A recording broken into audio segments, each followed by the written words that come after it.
Olá, companheiros, companheiras. É, mais um encontro, mais uma conversa sobre esse assunto que nos apaixona, literatura. E eu vou começar com uma pergunta bem daquelas. Como é que as pesquisas acadêmicas podem contribuir para que se possa refletir sobre o ensino da leitura e, particularmente, da literatura, com o propósito de promover uma educação literária sem abrir mão da complexidade do texto literário enquanto objeto artístico? Uma pergunta bem desafiadora. Mas para conversar sobre esse assunto, o nosso convidado de hoje é o Luiz Percival Leme Brito, um grande amigo e interlocutor. Mas vamos fazer uma apresentação mais formal. O Percival é doutor em letras, professor da Universidade Federal do Pará, onde coordena o LELIT, que é um grupo de formação e intervenção em literatura infantil e escola. Em sua trajetória político-profissional, tem atuado como consultor e formador de programas de educação, cultura e leitura para diferentes esferas da administração pública e organizações sociais. Ele foi presidente da Associação de Leitura do Brasil, membro da equipe de coordenação nacional do ProLê, do Movimento por um Brasil Literário e colaborador e especialista do Programa Nacional Biblioteca na Escola. É votante do Prêmio de Literatura Infantil e Juvenil da Fundação Nacional do Livro Infantil e Juvenil e, entre outros títulos, escreveu Ao Revés do Avesso, Leituras e Formação, que é publicado pela Pulo do Gato, e Inquietudes e Desacordos, a leitura além do óbvio, que é publicado pela Mercado de Letras.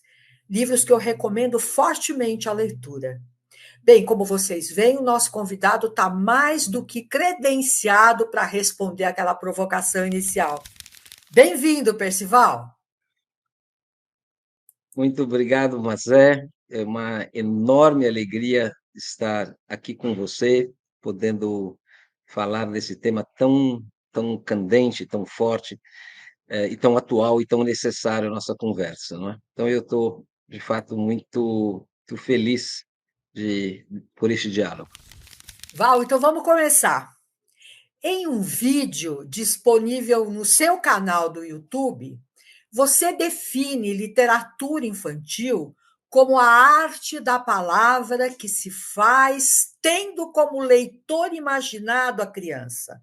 Você pode comentar essa definição? Bom, o primeiro aspecto que eu quis chamar a atenção é que a literatura trata da palavra, não é? Há hoje uma pequena confusão, especialmente por conta da produção, do livro voltado especialmente para crianças, por conta da forte presença da imagem, e muitas vezes se pode supor que existiria uma literatura sem palavras. Pode haver uma arte sem palavras, mas não uma literatura sem palavras, não é? Então é preciso talvez resgatar esse sentido fundamental do que é a literatura como um todo, e não apenas a literatura infantil, cuja matéria-prima é a palavra. No caso da literatura infantil, assim chamada, a característica principal é que é uma arte que se faz com a palavra, é uma arte produzida por adultos, mas que tem como alguém para quem ela se dirige, a pessoa pensada, não necessariamente aquela que lerá, necessariamente, mas a pessoa pensada é a criança. É como se eu estivesse, ao escrever, estivesse diante de uma criança, ou pensando uma criança, ou imaginando uma criança. Agora, o que eu queria destacar, mais do que a arte da palavra, é a ideia de arte, não é? Arte é um termo que diz muitas coisas, cuja origem significava uma certa virtuosidade com fazer alguma coisa, a habilidade, a capacidade, a agilidade no tratar de um fazer prático, aí as artes médicas, as artes marciais, né, como termo clássico, mas que progressivamente foi ganhando com o tempo e nos dias atuais a ideia de uma produção humana que tem como fundamento o belo, o estético. Eu acho que podíamos dizer que a arte ela é uma dimensão da vida, uma dimensão do conhecimento, que se faz pelo espanto de viver. Quer dizer, muitas dimensões de pelas quais os humanos indagamos a vida. A filosofia, a história, a ciência, e cada uma delas tem uma determinada característica, uma determinada funcionalidade. A arte é outra dessas dimensões, e ela se caracteriza por isso que eu estou chamando do espanto de viver. Ou, e aí eu acho que é um termo bacana, é a ideia de que a arte é admiração, é o ato de admirar. E vale a pena a gente lembrar que esse admirar vem de ad, que significa em direção a, aproximação, com mirar, que significa contemplar, mas o contemplar com espanto, contemplar pelo inusitado. É interessante que o mir, que é o radical da palavra mirar, é o mesmo radical da palavra milagre, que é aquilo que causa espanto, não é? Então, se nós olhássemos no dicionário, a palavra, o verbete admirar é muito interessante, porque ele diz ali, o dicionário Wise, os dicionários podem mudar um pouco, não é? Diz que admirar é contemplar ou considerar uma coisa, uma pessoa, com grande prazer, com deleite, com interesse. É ter em alta conta, considerar alguém com ou uma coisa, ou até a própria pessoa, não é? Com respeito, com veneração. Experimentar ou ficar dominado pelo sentimento de assombro, de estranheza diante de algo que se desconhece ou que não se espera que aconteça ou que apareça. É causar espanto, é surpreender. Então, quando eu digo que a literatura é a arte da palavra, de certa maneira eu estou dizendo que é causar esse espanto existencial, essa admiração por meio da palavra humana. Esse espanto pode ser causado pela música, esse espanto pode ser causado pela imagem, são, pelo movimento, e pode, às vezes, até haver uma articulação de várias dessas artes para produzir um trabalho que combina mais de uma forma de percepção. No caso da literatura infantil, do livro em que está a literatura infantil, quase sempre é a arte de ler, ou a arte da palavra, acompanhada da arte da imagem, a arte de ver. Mas é preciso ter clareza disso. Sem a palavra, e sem a palavra criada, produzida na história humana, que causa espanto, que produz admiração, nós não temos literatura. Nossa, Val, que beleza! Eu estou aqui pensando nesse sentido amplo de admirar, mas também admirar o espanto de viver que você falou. Achei incrível isso. Bacana isso, né? Nossa, muito bonito. Ai, vamos seguir. Nesse mesmo vídeo em que você traz essa definição que você abriu para a gente de uma forma tão incrível, você sustenta que a literatura infantil não é um instrumento didático, embora possa ensinar. Não é um brinquedo, embora possa divertir. Não é uma obra por crianças, você falou que é uma obra criada por adultos, embora as crianças possam ser muito criativas. Por trás dessa sua definição, dessa sua explicação, dá para a gente entender com essa afirmação que, de certa forma, você admite o didático do texto literário, o uso didático. Como é que você descreve, então, um bom uso do texto literário na escola, principalmente depois dessa fala sobre admirar. Bacana. Bom, eu acho que eu vou começar pelo terceiro daqueles tópicos, e é a questão da criatividade. A criatividade, ela é fruto do trabalho humano. Ela é fruto do conhecimento e, evidentemente, de um conhecimento aberto, desprendido, que admite a dúvida, que admite o desconhecimento. É, portanto, a produção do inusitado, do novo, seja na ciência, seja na literatura, seja em qualquer arte. Há um equívoco de senso comum, mas presente na escola, de que as crianças são muito criativas, são mais criativas que os adultos. De fato, e os estudos de Vygotsky são muito fortes nesse sentido, a criança é menos criativa que o adulto. Embora, porque é muito aberta para o conhecimento, porque em desenvolvimento, para si, quase tudo que ela faz seja uma novidade, uma criação para si, uma descoberta para si, mas não necessariamente uma criação para o mundo, uma produção nova, inusitada para o mundo.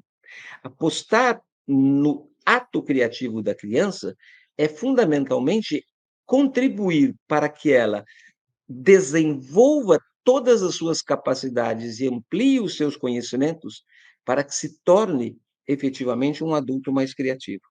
Muitas vezes os adultos não são criativos porque foram embotados em todo o seu processo de experiência infantil na escola e fora da escola. Não é certo dizer que só a escola entorpece as pessoas. As escolas, muitas vezes, majoritariamente, a escola abre possibilidades para o nosso desenvolvimento. Em segundo ponto importante, é dizer que a escola é o lugar de aprender, né?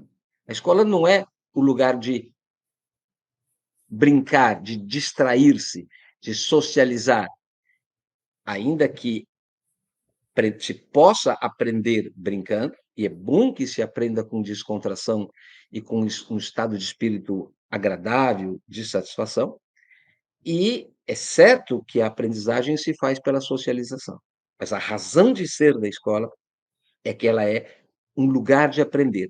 E não aprender qualquer coisa, mas aprender sistemática e intencionalmente coisas que não se aprendem fora da escola. Coisas, portanto, ligadas à produção humana, à produção intelectual, à produção científica, à produção estética, que as atividades do dia a dia, que a vida comum não nos permite, ter, né. Então, isso é por isso que a escola é tão significativa e tão interessante. E ainda será sempre mais significativa e mais interessante para aquelas pessoas que, em função das suas condições de vida, das suas condições sociais, das suas histórias, têm menos oportunidades de desenvolver-se intelectual, esteticamente, cientificamente, fora da escola. E é o lugar de ensinar. Se a escola é o lugar de aprender, é o lugar de ensinar. Porque esses aprendizados a que eu me refiro, eles não se fazem espontaneamente. E, portanto, a escola, de maneira sistemática e intencional, trata de ensinar essas coisas tão relevantes para o desenvolvimento, uma das quais é a arte. Porque a arte, já vimos, é um objeto muito significativo na formação humana e que ela se presta para muitas coisas. Aí, há duas perspectivas que são próprias da escola. Uma é didatizar o ensino da arte, sistematizar este ensino, o que não significa banalizar, mecanizar, mas significa propor um modo de aprender que tem sequência, que tem progressão, que tem desenvolvimento e que complementa as formas de ser da vida comum.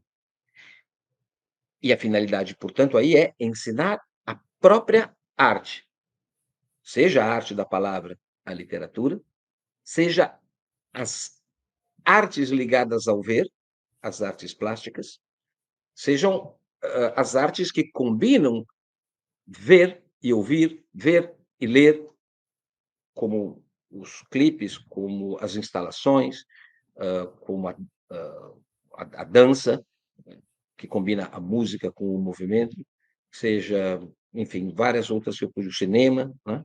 Podia pensar em várias outras artes que articulam diferentes formas de expressão.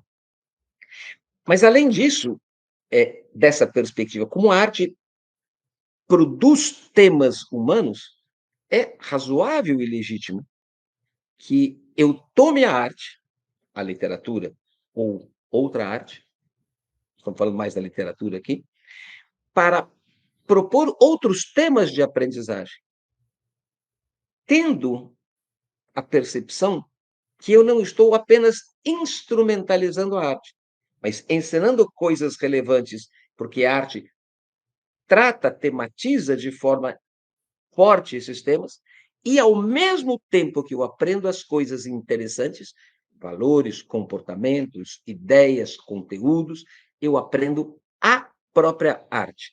Portanto, eu não posso abandonar a dimensão estética, embora sim eu possa usar a arte para ensinar qualquer coisa, isso me parece legítimo.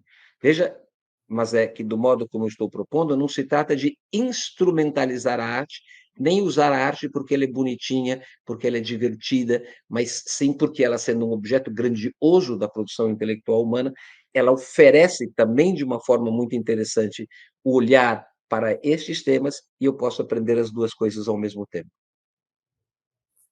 Muito bom, Percival. E aí eu queria aproveitar um pouco para conectar isso que você falou agora, a respeito desse bom uso, vamos dizer assim, do texto literário na escola, com a sua atuação como professor orientador de trabalhos de mestrado e de pesquisa nessa área. E eu queria que você comentasse um pouco o que é que as pesquisas que você tem orientado apontam cuidados que a escola precisa tomar para desenvolver um projeto de leitura comprometido com a promoção da leitura literária, considerando todo esse sentido tão incrível que você colocou e esse uso não instrumental que você colocou também na resposta anterior. Tá certo, mas essa pergunta é bem relevante. De novo, me permita eu começar com um tema que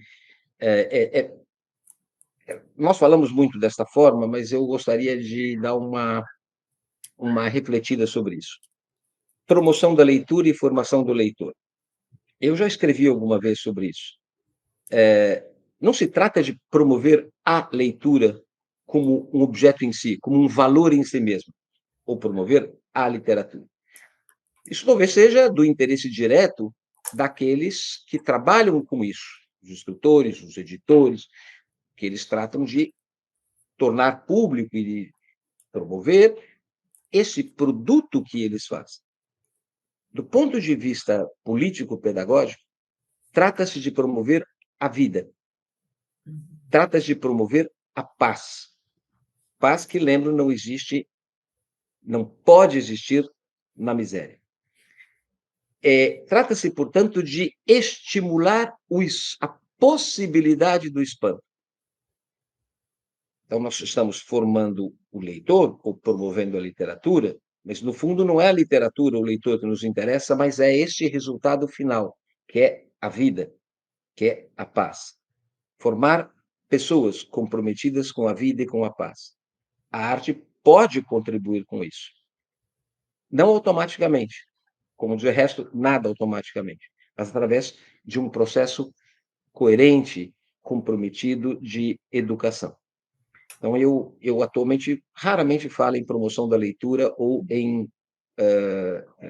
formação do leitor, porque me parece que fecha o alvo. A formação do leitor se faz dentro da perspectiva de formação para a vida, né? Formação de um compromisso com o outro, com o mundo, com a vida. Portanto, podíamos falar na formação da pessoa, né? Hum. Nesse sentido forte do termo comprometido com a vida. Há 3 coisas que eu acho que a gente pode e deve cuidar para evitar. Uma eu já disse, né, que é o pragmatismo, que é o reducionismo. E o reducionismo, o pragmatismo, podem gerar 2 coisas, ambas ruins.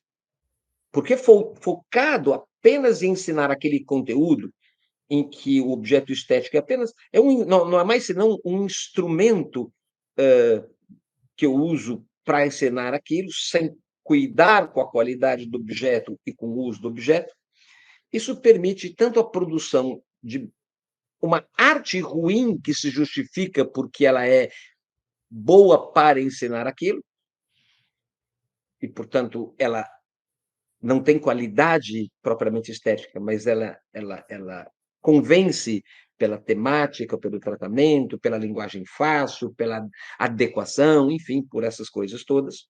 Ou o contrário, eu posso tomar um objeto estético de altíssima qualidade e reduzi-lo a tal ponto que ele é desprezado, então ele por si só não é considerado. São os 2 problemas que o reducionismo causa. O segundo grande problema é a mistificação. A ideia de que a arte salva, que a literatura salva, que formar uma pessoa que lê literatura é simultaneamente formar uma pessoa do bem, que toda literatura é expressão da bondade ou da generosidade humana, que é completamente o contrário ao que é, quando olhamos o que é a arte, o que é a literatura, ao contrário, à própria ideia do espanto da existência na sua complexidade. Essa ideia mistificada, fruto de uma idealização das coisas, gera uma espécie de fetichismo da arte, fetichismo da literatura, em que nós ficamos valorizando formas e não conteúdos reais. Há muitos livros, inclusive, que gostam muito de falar do próprio leitor, tematizar sobre isso. Há uma enorme quantidade de ilustrações que fantasiam isso, e há essas frases mágicas e míticas do tipo: seja um leitor viaja, coisas muitas desse tipo que eu já escrevi. Isso é muito forte. Então, eu tenho que tomar o objeto tal como ele é, na sua concretude, nas suas contradições, nas suas dimensões objetivas, e percebê-lo, né, não como uma espécie de ideal fantasioso, mas como expressão mesma da história, da cultura e da realidade. E o terceiro ponto é o subjetivismo. E o subjetivismo tem é fruto de um avanço muito grande do que eu tenho chamado da inflação da individualidade, em que o sujeito parece maior que a própria história. O sujeito parece feito fora da história. E aí os seus gostos, as suas predileções, os seus modos de ser, as suas ideias brotam dele, não se sabe por quê, como se não houvesse história. E disso nasce a famosa frase: cada um é cada um, é preciso respeitar cada pessoa no seu modo. E assim dito, dessa maneira generalizada, eu perco qualquer possibilidade propriamente de formação da pessoa e de compreensão do objeto, porque se sobrevaloriza o individualismo que está ligado a esses modelos egoístas, individualistas, particularistas da personalidade e da vida humana. E isso tem um desiderato escolar muito prático. Não é verdade que qualquer interpretação serve. É preciso dizer que há interpretações erradas, há leituras erradas, que fogem do texto, que fogem do contexto, que fogem da realidade, que não são ilações sem sustentação, que são projeções subjetivas de quem não entra na arte, não lê o texto, não participa do processo interativo de produção de sentidos. Claro que a experiência estética produz muitos sentimentos, muitas emoções, muitos estados anímicos, né? Estados de espírito diversificados, que as reações são diversas em função das experiências. Mas isso não é o mesmo que dizer que toda interpretação vale, e o subjetivismo tem sido um problema grande na nossa educação. Enfim, eu diria que a gente, ao usar a arte, ao usar a literatura, a gente pode usar para ensinar alguma coisa, para ensinar qualquer coisa, mas sempre ensinando também a própria recepção da arte. Pois é. E é por aí que você anda pesquisando agora, Val, nessas temáticas? Em grande parte, sim. O trabalho de pesquisa, hoje participava de uma banca e dizia isso, é o trabalho da chatice. Porque se a pessoa está pesquisando, se um grupo está pesquisando, não cabe dizer o já dito. A pesquisa parte do conhecido para buscar o desconhecido. Sim, Portanto, uma das nossas tarefas tem sido perguntar a esses movimentos intelectuais, culturais, esses processos, o que é que exatamente vocês querem dizer com isso? Um exemplozinho simples. Sim, você diz que é bom que as mães leiam para os seus bebês quando grávidas. Sim, mas exatamente quais são os fundamentos objetivos e reais que surgem para esta afirmação? Para que ela não vire um mito, que lindo, porque o bebê escuta. Não, o bebê não escuta. Então, o que exatamente nós estamos dizendo com isso? Em que dimensão uma mãe ler para o seu bebê faz sentido? Faz sentido para quem? Mesmo para crianças pequenas, mesmo para. Né? O que significa falar em textos fáceis ou textos difíceis? O que é formar leitor? Então, essas perguntas chatas a gente tem de fazer, né? Assim como uma outra pergunta que nós estamos fazendo muito em alguns trabalhos, no campo da biblioteca escolar, se todo mundo concorda que a biblioteca escolar é importante, por que é tão difícil a sua permanência? Por que as escolas não conseguem manter as bibliotecas? Qual é a dificuldade? Não estou dizendo que a biblioteca não é importante, mas o papel da pesquisa é indagar o problema e não alardear uma solução já encontrada ou uma verdade já estabelecida. Então, é mais tenso e nem sempre, digamos, é o texto mais agradável de ler, né? Ler poesia é mais gostoso, mas é necessário. com certeza. Mas essas perguntas que você traz, elas também causam espanto, né, Percival? Elas também provocam a reflexão de uma outra natureza, mas Sim. são necessárias porque perturbadoras, né?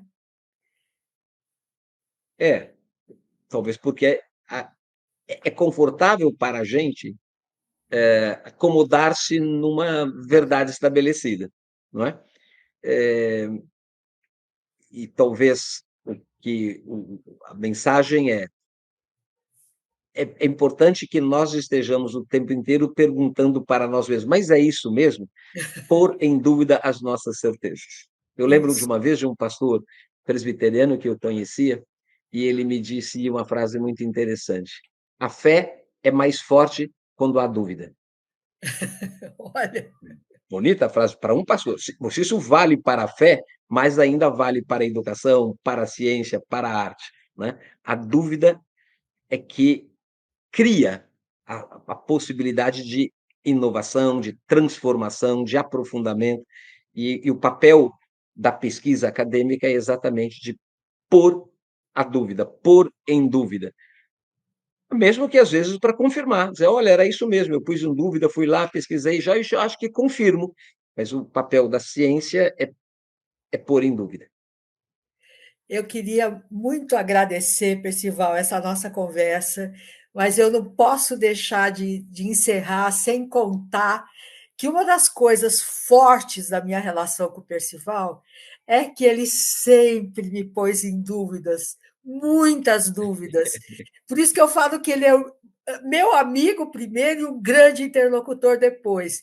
Porque às vezes eu vou comentar uma experiência com ele, ele faz uma pergunta que é desconcertante e que me move, me faz ir para um outro lugar. Eu precisava dizer isso porque eu acho que é por isso que você está aqui hoje conversando, e porque eu quero que outras pessoas também tenham a experiência. Lembrando o amigo nosso comum, Bartolomeu Campos Queiroz, ele dizia que a beleza é alguma coisa insuportável, por isso a gente quer dividir com o outro. A dúvida também. Muito obrigada, Perfeito. Val. Obrigado, Mazé. Grande beijo para você. Até a próxima, pessoal.